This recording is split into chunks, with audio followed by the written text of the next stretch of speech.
I found out my husband was cheating on me, and he begged me not to end our marriage for the sake of the kids, but that's too bad because he ended up inside of his ex-wife in front of our daughter. Posted by u/Thorbludia. My husband, 40M, and I, 34F, have been married for 4 years. I came into my stepdaughter's, 16F, life when she was 10. Both she and my stepson, now 12M, were somewhat neglected and had behavior issues when I met them. My husband and his ex aren't bad parents, but he travels a lot for work and she is a bit flighty and self-indulgent. My stepdaughter and I hit it off really well, and I love both my stepkids. We all co-parented well, with me taking on a more active role in their school and other activities.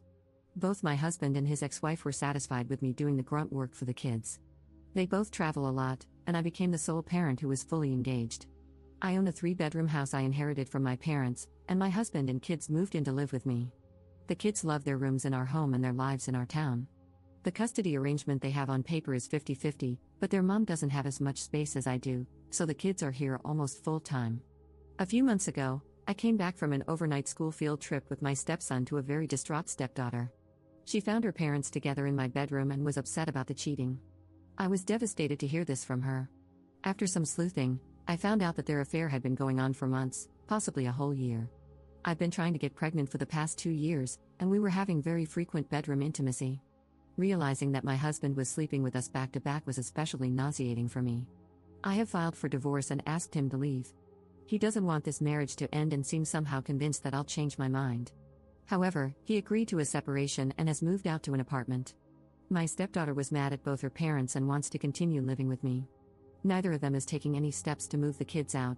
They are still living in their rooms and continuing their lives as if this family hasn't imploded. I would have been happy to have the kids with me, but my problem is that both my husband and the kids' mom feel at liberty to come into my house whenever they want because their kids are here. She feels no guilt about the cheating and acts as if I am the interloper. She treats me like I am their nanny, expecting me to continue taking care of things for the kids and leaving me with instructions and criticisms. Meanwhile, my ex frequently drops by under the guise of seeing the kids but keeps trying to cajole me into letting him move back. I love my stepdaughter and don't want to do anything to hurt her further, but I can't continue living like this. The amount of hurt and anger I feel towards my husband and his ex-wife is overwhelming, and it's painful to have to keep dealing with them. Their audacity to treat me like this is making my head explode. However, I don't know what to do about the kids. Everyone in my life expects me to suck it up and do what's best for them. I love them, but this situation is becoming unbearable. Update 3 weeks later. I am posting the update here because I'd like some support and suggestions, and you have been so helpful in the last post. I read all the comments, but things blew up in my face soon after, and I was offline for a while. Following the advice given, I talked with different lawyers to see what I could do in this situation. What I found out wasn't very promising, and the lawyer retainer fee for a custody fight is too high. With the separation, my financial situation is pretty tight, and I couldn't afford to pursue this issue legally. I've been stressed and working late these days.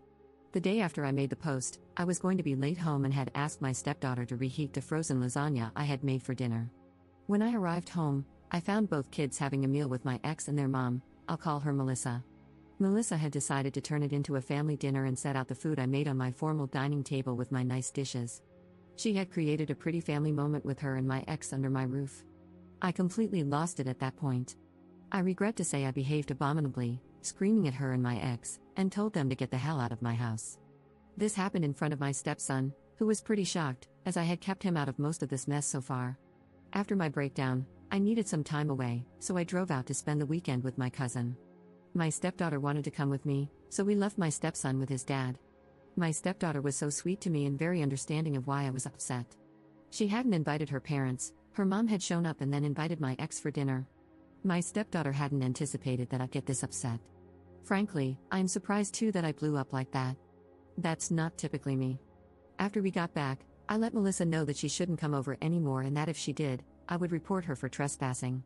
Melissa didn't believe me and showed up to talk, and I lost it at her. This time I did call the cops. They nicely asked her to leave, and she did. My stepson was very upset with me for this. Melissa showed up again the next day, acting all sweet and telling me that I was being unreasonable. Unfortunately, I became pretty unhinged at this and swore and yelled at her. My stepson shoved me and screamed at me to shut up. I fell on my side and was shocked into silence. Melissa was pretty surprised too and left immediately, whereas my stepson ran and locked himself in his room. He called his dad to come get him, but he was out of town and Melissa ignored his calls. My stepson is a very loving kid, so his reaction was heartbreaking. I understand where he is coming from though. Melissa is his real mother after all. Melissa is also a very pretty person who comes across as very sweet and delicate. She's the type of woman people jump to help. It is natural that my stepson would feel protective of her, but I never expected him to turn on me like that. The rest of the week was bad, with my stepson angry at me and refusing to talk to me. When his dad got back in town, he came and got him. My stepson told him he didn't want to live with me anymore. A few days later, my ex wanted me to take him back, but the kid didn't want to come back. I told my ex I would not force him, and he got pretty mad at me. He wanted me to fix the situation somehow. When I refused to make my stepson stay with me, my ex became pretty mean. He said a lot of ugly things, the worst being that he's relieved I didn't get pregnant because I'd make an awful mother. I was afraid of things turning out this way, but I've got my ex and Melissa out of my house, and that is a relief. My stepdaughter is going to live with me until she moves out to college. My ex is struggling to find childcare for my stepson and is so angry at me that I think he will not slow down the divorce anymore. I want to fix things with my stepson, but a big selfish part of me is afraid to do anything that will bring his parents back into my life. I really don't understand Melissa's actions and motivations in all this. She wanted to sleep with my ex, and I had walked out of the picture, so it was all hers. If she wanted her kids, there wasn't anything I could do about that. If she didn't want her kids, I was already taking care of them. But she kept violating my boundaries with a smile on her face and acted all surprised that I was not happy about this. Right now, neither she nor my ex wants to be the daily parent to my stepson, but he is angry at me enough that he doesn't want to choose me. I feel so crushed about that.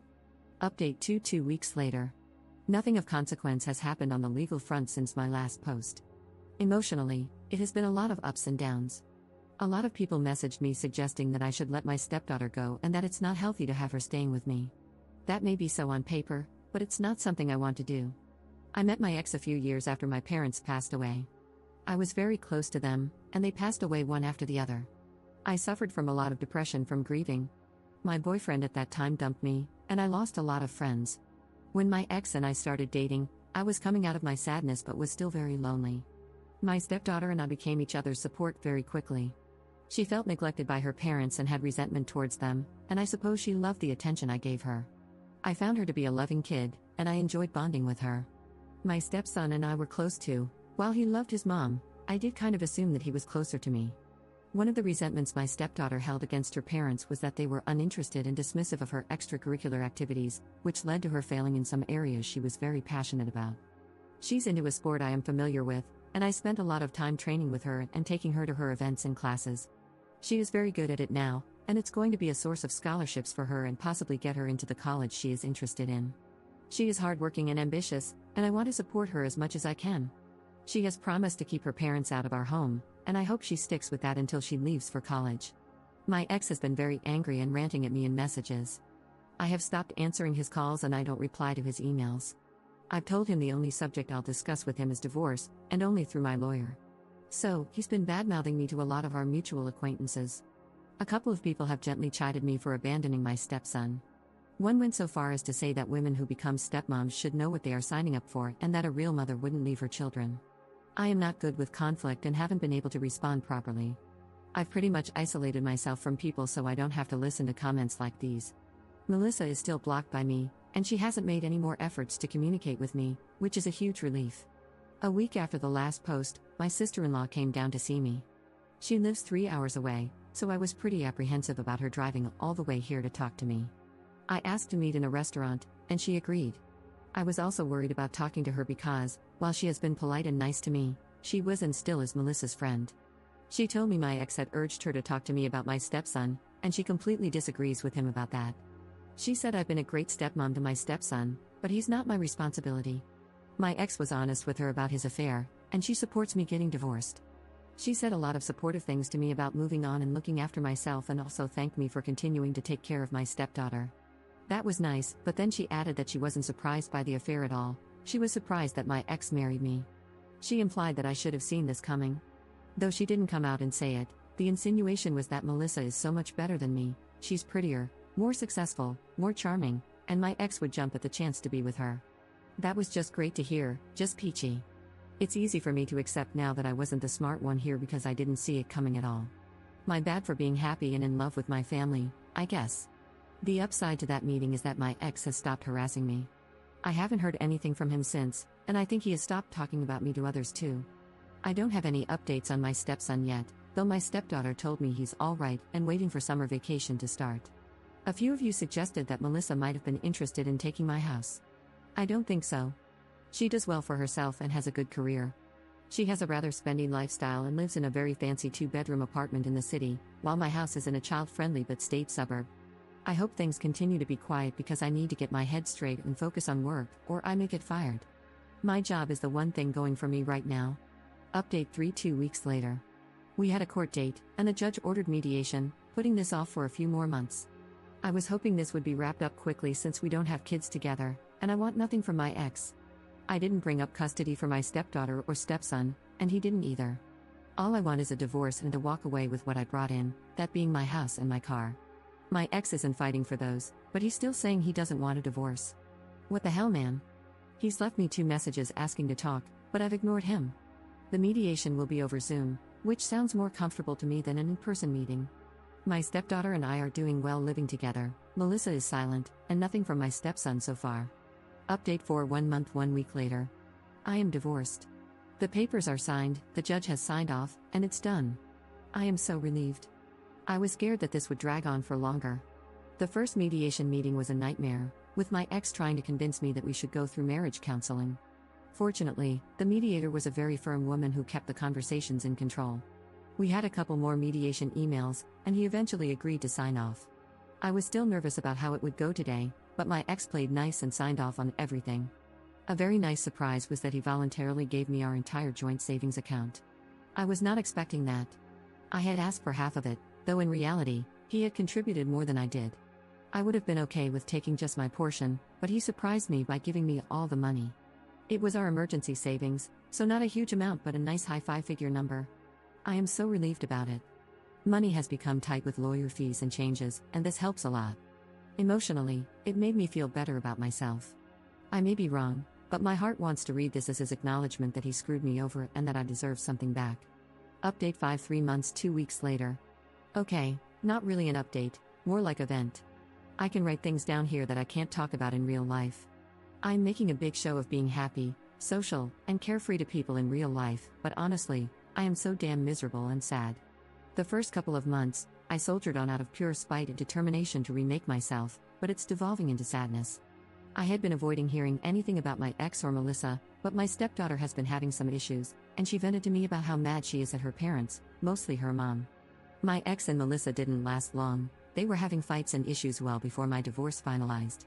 Melissa immediately started dating someone else, and from what I hear, she's happy in this current relationship and is so into it she hasn't even met either of her kids in the past 2 months, only video calls. My ex had to juggle a lot of things to adjust his work schedule and get dependable childcare for my stepson. He's dating 2 now, a much younger woman. My ex and Melissa used to co-parent well, but I guess I was the one really doing that because right now they hate each other and hardly ever talk. One would think that would make me happy, seeing them fall apart from each other, but it only makes me angrier. My life was ruined, the kids' happy home was destroyed, and for what? I miss my old life so much. A lot of it was a lie, but I was so happy and full of purpose then. I am just feeling lost right now. I have tried dating and have been on a lot of dates, but they have all been bad or wrong. People around me have been setting me up with divorced dads, and no offense to them, but I can't do that again. I actually had one date that felt more like an interview for a nanny role. It made me so depressed. My stepdaughter is doing great though, and that brings me a lot of joy. I am a little scared of the time, soon, when she'll move out and it'll be just me in this big house. I've talked to my stepson on the phone a couple of times. That boy has grown up and changed so much it feels like we were separated for years. He's going to come for a sleepover during Halloween weekend, and I am pretty excited about that. My stepdaughter was going to babysit him at my ex's place while he travels, but I okayed having him with us since it's Halloween. Update 2 years later. I don't know if anybody will see this update after all this time, but I had left this on a sad note a couple of years ago, and that doesn't feel right. I had stepped away from Reddit because I was getting quite a few negative messages. Some people were making fun of me and calling me names. Most of you have been so amazing and helpful, but a few mean messages still got to me. My life has been good since then. I stopped dating and gave up on online apps. I did well making a few friends and staying busy with an active life, a good career, and hobbies. Eventually, I met my current partner on a hiking trip. My daughter has been a constant ray of sunshine in my life, and we are very close. She introduces me to people as her adopted mom, Lowell, and I don't refer to her as Step. She is doing great at college, growing into an awesome person, and my home is her home when she visits from school. Things are a bit more complicated with my former stepson. He has been upfront that he doesn't want me as a parental figure in his life and is not interested in being close to me. I respect that. I still stay in touch with him, but as a distant friend. We exchange jokes, and sometimes the three of us get together for dinner. He is in therapy for depression and anger issues, so I don't want to let go of him completely. Regarding the guy I am with now, this is by far the best romantic relationship of my life, and I am very happy. I am pregnant now, second trimester, and we are both excited. The pregnancy was unexpected, but I am thrilled about it. I was trying so hard to get pregnant in my previous marriage, and all that trying and medical interventions didn't help. Now I am pregnant despite using condoms. The relationship is still new, so I am treading carefully. One of the best parts is that his family is amazing. His parents are very sweet and accepting people who already treat my daughter as their grandchild and are very excited about the baby.